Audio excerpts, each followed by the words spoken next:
বিশ্বের শীর্ষ ধনকুবের গৌতম আদানির জন্য ফের অশনি সংকেত। যুক্তরাষ্ট্রের নিয়ন্ত্রক সংস্থার নতুন আইনি পদক্ষেপের খবরে একদিনেই বড় ধস নেমেছে আদানি গ্রুপের শেয়ারে। বাজার থেকে উধাও হয়ে গেছে প্রায় 1,40,000 কোটি রুপি।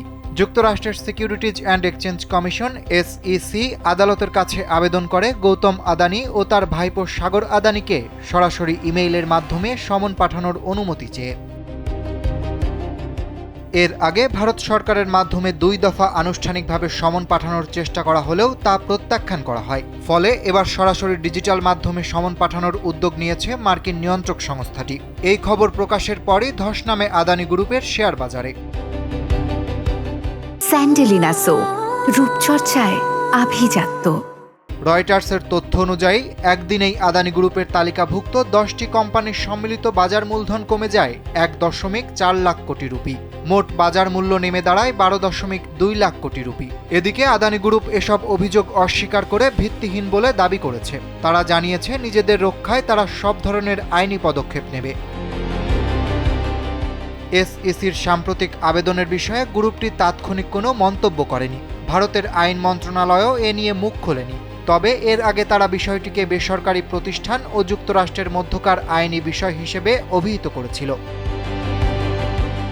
এর আগে 2024 সালের নভেম্বরে প্রকাশিত অভিযোগে বলা হয়, আদানি গ্রিন এনার্জির বিদ্যুৎ ক্রয় চুক্তির সুবিধা পাওয়ার জন্য আদানি গ্রুপের নির্বাহীরা ভারতীয় কর্মকর্তাদের ঘুষ দেওয়ার একটি পরিকল্পনার সঙ্গে জড়িত ছিলেন। SECর অভিযোগে আরও বলা হয়, কোম্পানির দুর্নীতি বিরোধী নীতি সম্পর্কে ভুল তথ্য দিয়ে এই নির্বাহীরা মার্কিন বিনিয়োগকারীদের বিভ্রান্ত করেছেন। আদালতের নথিতে SEC জানিয়েছে, স্বাক্ষর ও সিল সংক্রান্ত কিছু পদ্ধতিগত ত্রুটির অজুহাতে ভারত সমন পাঠানোর অনুরোধগুলো প্রত্যাখ্যান করেছে। তবে নিয়ন্ত্রক সংস্থাটির যুক্তি হল, হেগ কনভেনশন সহ আন্তঃসীমান্ত আইনি সেবার আন্তর্জাতিক চুক্তি অনুযায়ী এ ধরনের শর্ত প্রযোজ্য নয়। গত ডিসেম্বরে দ্বিতীয়বার প্রত্যাখ্যান করার সময় ভারতের আইন মন্ত্রণালয় সমন পাঠানোর বিষয়ে SECর এখতিয়ার নিয়েও প্রশ্ন তুলেছিল। শেয়ার বাজারের চিত্র অনুযায়ী বোম্বে স্টক এক্সচেঞ্জে আদানি গ্রুপের শেয়ার 14% কমে 772 টাকায় নেমে সবচেয়ে বেশি ক্ষতিগ্রস্ত হয়েছে। মূল কোম্পানি আদানি এন্টারপ্রাইজের শেয়ার 11% কমে 1,862.8 টাকায় দাঁড়িয়েছে। এছাড়া আদানি স্পোর্টসের শেয়ার 7.5% এবং আদানি এনার্জির শেয়ার 12% কমেছে।